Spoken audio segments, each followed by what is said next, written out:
The premise of the film is set in 1899.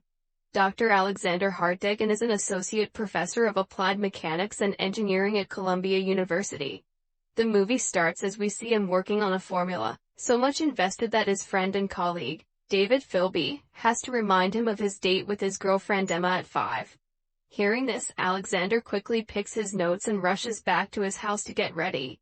On his way, he and David talk about all of Alex's proposals that the university has rejected. David suggests he make his proposals less radical for them, to make them useful for humans. At Alex's home, they are greeted by his housekeeper, Mrs. Watchett. They make Alex get into fancy new clothes and he leaves to meet Emma.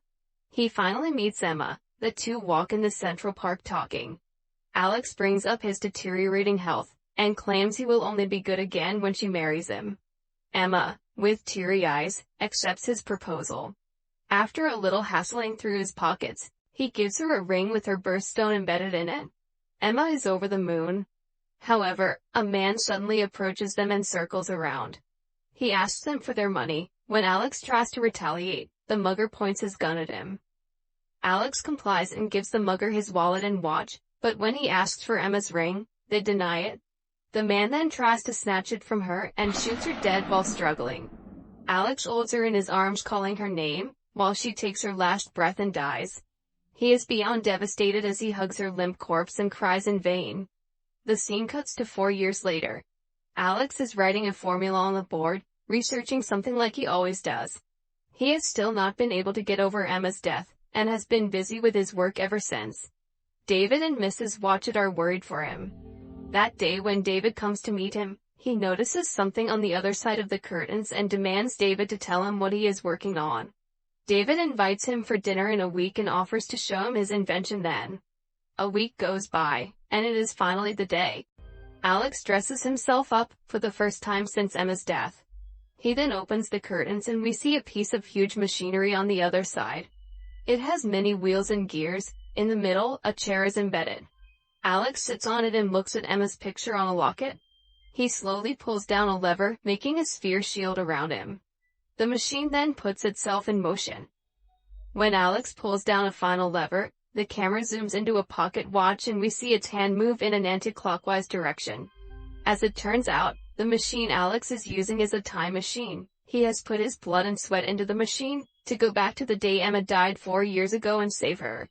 In the following scene, we see the future Alex in Central Park on the day of Emma's death. She sees him and runs towards him. Alex is stunned to see his precious love back. He kisses her in delight and runs her to the nearest chariot to take her away from the park. They get off a chariot in the middle of the city. Alex tells her to go to her home and stay there for the night. Assuming that the past Alex will come to Emma's home at night, he tells her to not be confused and just remember that he loves her. He leaves her by the side of the road to get her flowers as he promised. But then, a vehicle hits her, killing Emma again.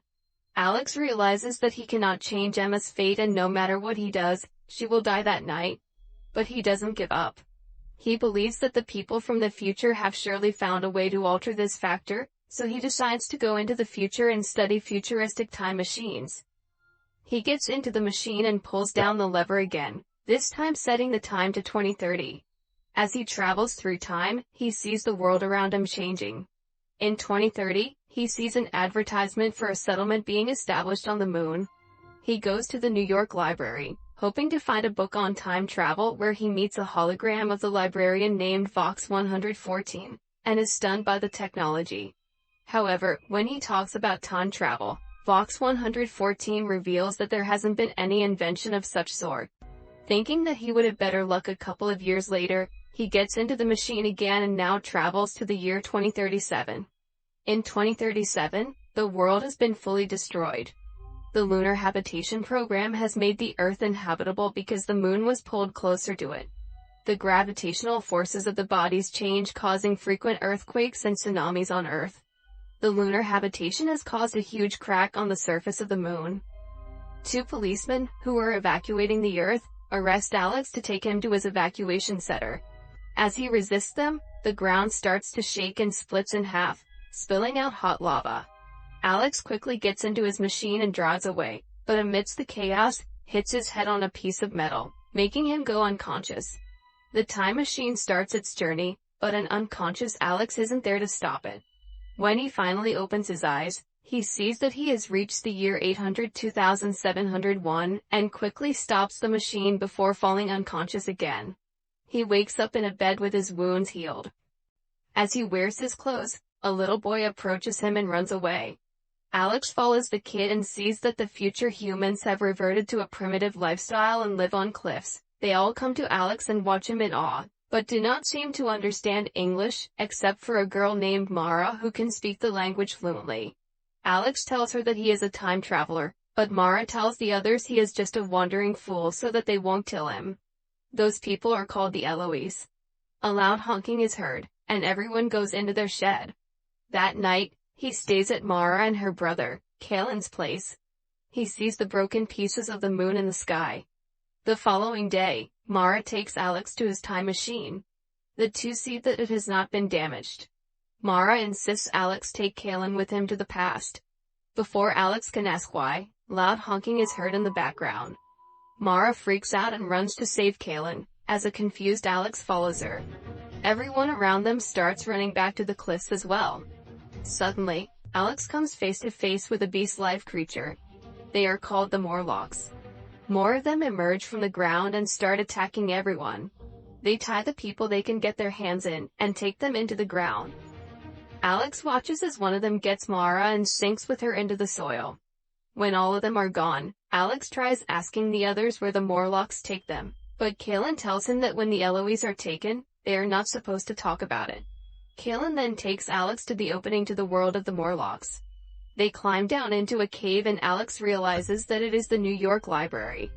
The hologram of Vox 144 talks from behind them.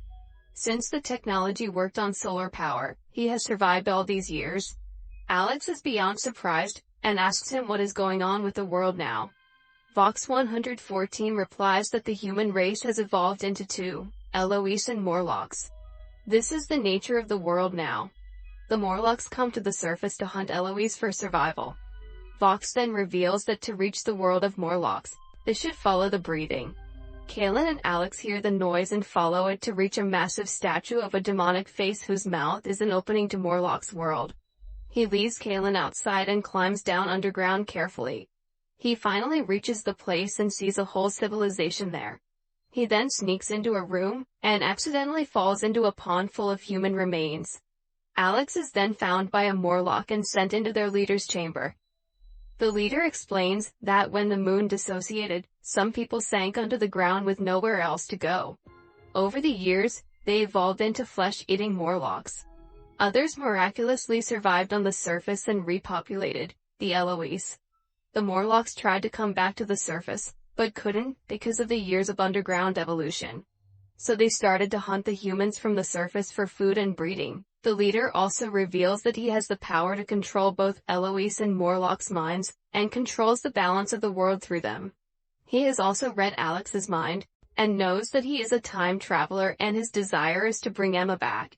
He makes Alex hallucinate about his life if Emma hadn't died. He is filled with sadness to see Emma and his kid playing. The leader then concludes that humans cannot change fate, because they are the results of their own actions. Then, he shows Alex the time machine that he had brought into the Morlock world. The leader wants him to go back to where he came from, and not harm the balance of the society now. Alex quietly obliges, but as he starts the machine, he pulls the leader in with him. The two struggle for a while. Alex holds him outside the machine's sphere and starts it. The leader dies rapidly by aging. He again stops the machine in the future and sees the place is filled with Morlock's cave, suggesting that the place is now ruled by Morlocks. Alex then comes back to save Mara, and brings her out of the cage. The Morlocks get angry and leap to attack them, but Alex jams a gear in the machine, creating a massive distortion in time. The time machine explodes, taking all of Morlock's world with it, but Mara and Alex manage to run out of the cave just in time. With his time machine gone, Alex decides to stay with Eloise as he has found satisfaction here. In the future, we see Vox 144 teaching Eloise children about the past of humans. Alex brings Mara and Kalen to the place where his lab used to be. As he talks to them, somewhere in another time, David and Mrs. Watchett enter Alex's lab and discuss his disappearance. David claims that Alex is happy wherever he is, and offers Mrs. Watchet to come work as his housekeeper.